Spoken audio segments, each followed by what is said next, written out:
People used to think that Gila monsters and beaded lizards and then the Komodo dragon were the only venomous lizards on the planet, but with further research we start to learn that lots of different monitor lizards possess a special primitive type of venom. I'll turn it around just a little bit. You can see that beautiful O right there. That is why they're called the Monocle Cobra, because it looks like a monocle.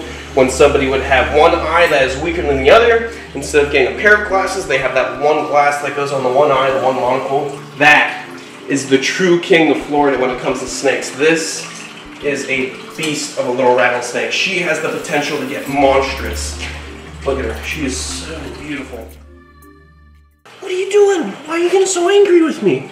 Come here, let me pick. Oh, don't get so angry. I just need to give you little scratches on the back so you feel nice and, oh, doesn't that feel good? Nice scratches on the back of your head. No? You're scooting back on me? Come here. Don't be so upset. There we go. What is going on, beautiful people? Welcome back to my wildlife. I'm currently hanging out with one of the cutest lizards on the planet, the Gila Monster. Look at this beaded little buddy. Oh, he's so cute.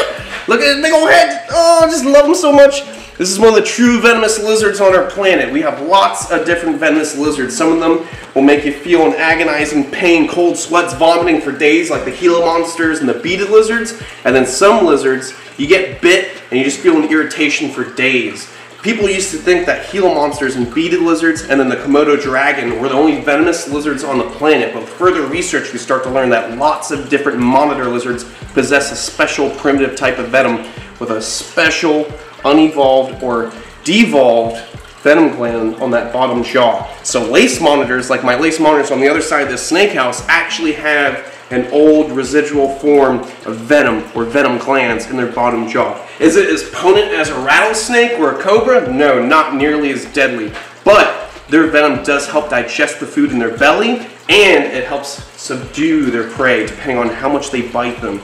Now, this little Gila monster, he's got a full belly. We're not going to be feeding him or anything like that. I just love to watch this guy walk around because he's so cute. Look at his little legs. He's kind of like a blue-tongued skink, but you don't want to get bit by this one. This guy is such a little cutie. The way he walks around, he's got these tiny little legs and such a big sausage-like body. Well, he's a little upset. Now, he's fairly laid back compared to his girlfriend. His girlfriend's a bit bitey. I wouldn't trust her too much free handling her without a good grip. This guy's not too bad. Come here, don't go hiding from me. This guy's not too bad. I can give him little scratches, put him right behind the head, and he seems to enjoy it. I don't want to say he does enjoy it. I think he just relaxes for a moment, just takes it in. All right, I'm gonna put this guy back because I got some enclosures to clean. Wait, what's wrong? Wait, look at his little eyes. Oh, they're so cute. All right, let's get him back inside his enclosure so I can go back to cuddling with his girlfriend. There we go. She's like, where have you been? Where have you been all night? What, you gonna come back? You gonna come back and act like nothing happened? Where were you? Were you with that lace monitor? Were you with that lace monitor again? I will whoop your butt. Anyways, what we need to do today is actually clean the eastern Diamondback enclosure right here. This is my big female I've been raising since she was a little baby, a little neonate. Now she's like 3 feet long, nice beast. She's gone to the bathroom right in front of her hide, so I don't want her to have to crawl through her feces and get feces stuck in her scales, creating like a rot, scale rot. So let's get her cleaned up. Let's get Big Bertha cleaned up, my Monocle Cobra, and also let's get this enclosure locked up so we don't have Gila monsters walking around Florida. Alright, so before we get started with the big Diamondback rattlesnake, let's start off with Big Bertha, the gorgeous looking Monocle Cobra. She's my big girl. She's one of my original venomous reptiles in my collection. She came with probably about 8 or 10 other snakes from a guy who just didn't want to work with venomous reptiles anymore and just gave me the collection. And she is one of the big, beautiful Monocle Cobras that I had the pleasure of working with. One of the first Monocle Cobras that I've had the pleasure of working with. She's roughly 5.5 to 6 feet long. She is a beast of a Monocle Cobra. And if I actually let her stretch out just a little bit with this hook, you can see she is long. I'm nearly 6 foot tall, and she's nearly as long as I am tall. So she's a beast of a Monocle Cobra. And notice, she's not hooding up at all. She can be a little bit defensive sometimes, but for the most part, she's pretty laid back and she knows that I'm not out here to hurt her. Kind of like Kevin the King Cobra, she doesn't really see me as much of a threat unless she's in a cranky mood, like she's in shed. You ready? Oh, she's getting a little bit hissy with me. Now, this snake, drop for drop, is deadlier than a King Cobra because the Monocle Cobra is a true cobra, whereas the King Cobra is actually a false cobra. They used to be in the same family as cobras, but then they're moved to their own genus, Ophiophagus. Let's close that up.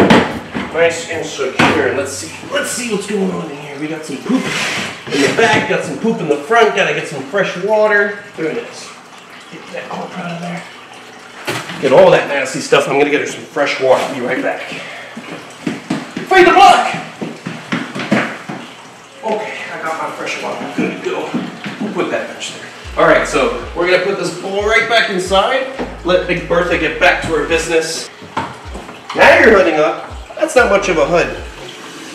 She's just a little cranky, just a little bit. Let me get my hood. Oi, that's a lot of huffing and puffing. Let's see. Ooh, look at her. Beautiful girl. You can see right on the back of her hood that perfect little O, why they were called the Monocle Cobra. Oh, she's hooding up a lot right now. You can see that perfect O right on the back of the hood. That is why they're called a Monocle Cobra. Ooh, relax, relax. So if I turn it around just a little bit, you can see that beautiful O right there.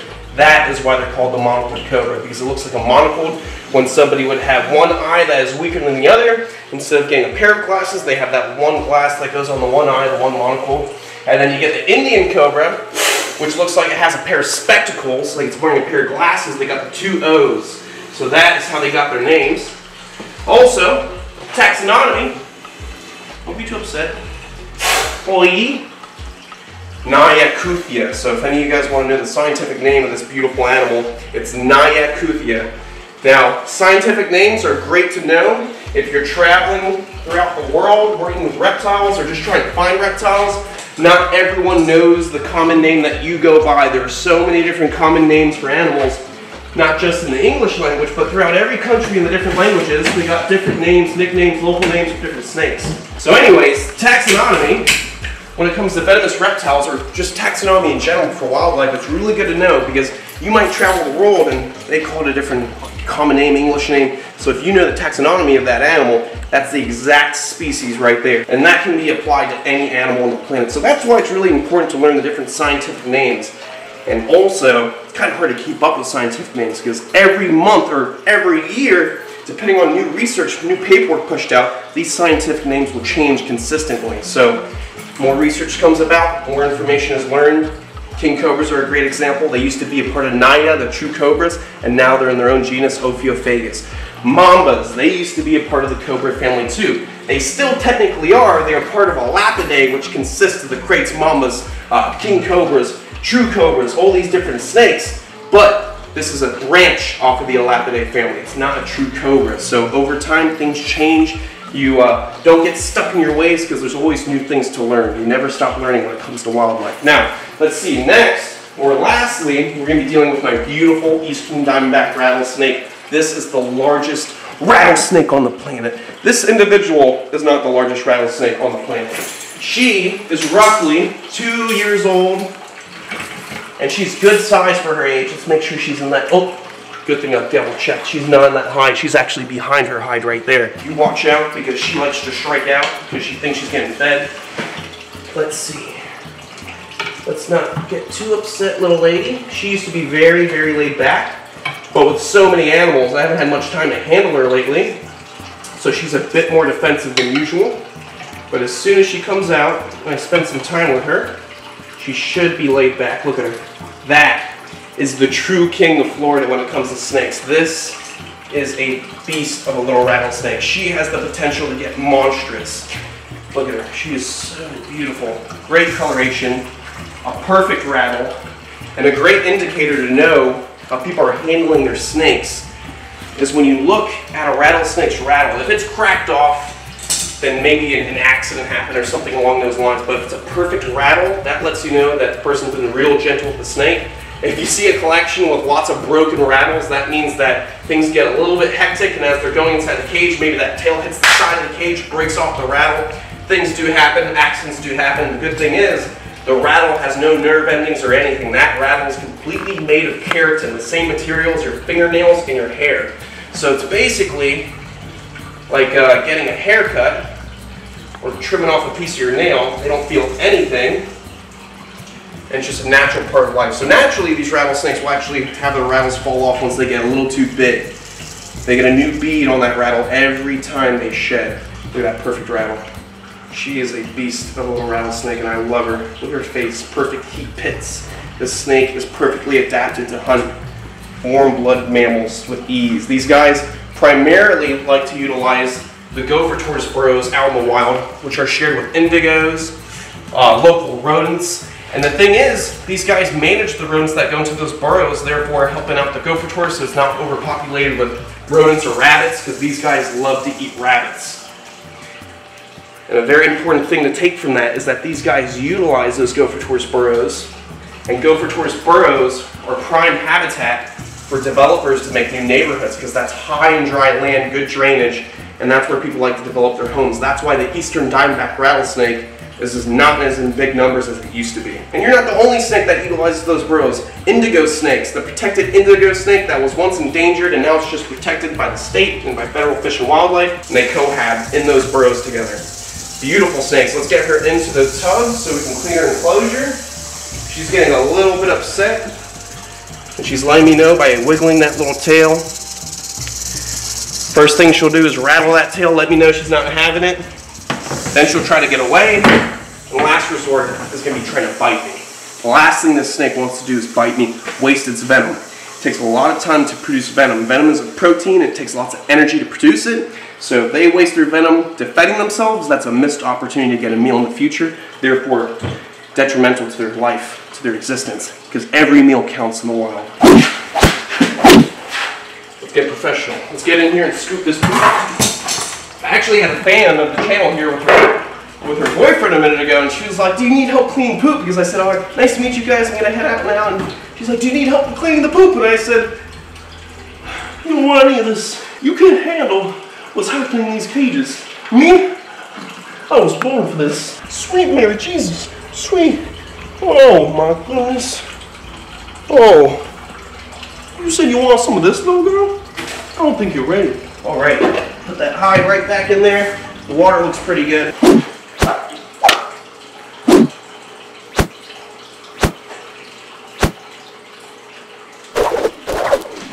right, let's do this. Hey, sweetie. Ooh, she's getting a little defensive. So we want to make sure we go nice and slow so we don't upset her. Look how she flams out her body to make herself as big as possible. Snakes will truly do anything to avoid a bite. Ooh, and as I say that, she comes real close. Look at that. She is so beautiful. She's wondering, she's like, what's going on? She's flicking out that tongue. She's picking up the scent particles in the air, processing, is there food? Is there a predator? Are you going to introduce me to a mate? Trying to figure out what's going on. Good thing we smell or taste a little bit familiar. All right, let's get her into her enclosure. There we go. Nice and easy. Oops, sorry, sweetie. Look at that. Perfect looking rattle.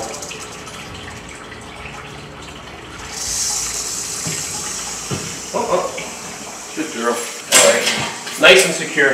We're good to go. I think that's going to be it for this episode. Tonight, we're going to do something a little bit different. For tomorrow's episode, or whenever this next episode comes out, we're going to go look for some chameleons out in the trees of Florida. We're going to do some herping, because obviously, you guys are dying to see me go out into the bush. Corona happened, haven't been able to go to Australia, Central America, South America. Everything's kind of pushed back a little bit. But we're going to start doing some more herping. We're going to get out into the field because that's what it's all about. Before Corona, obviously, we hit Australia 2 times. We went to Thailand. We went to Costa Rica 5 times. I want to get back into the bush, and I'm going to take you guys with me. So, pay attention. 2021 is going to be the year of the herping. The spicy meatballs. Of Chandler's Wild World. Chandler's Wild Life. The channel. Chandler's Wild Life channel. The snakes. Keep going. The food. The rats. It's the year of the monitors. It's the year of the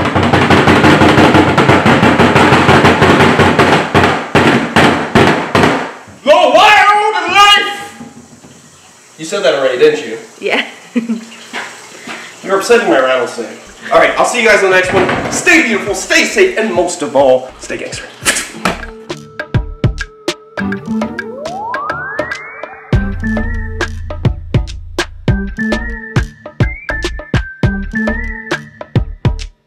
Thank you.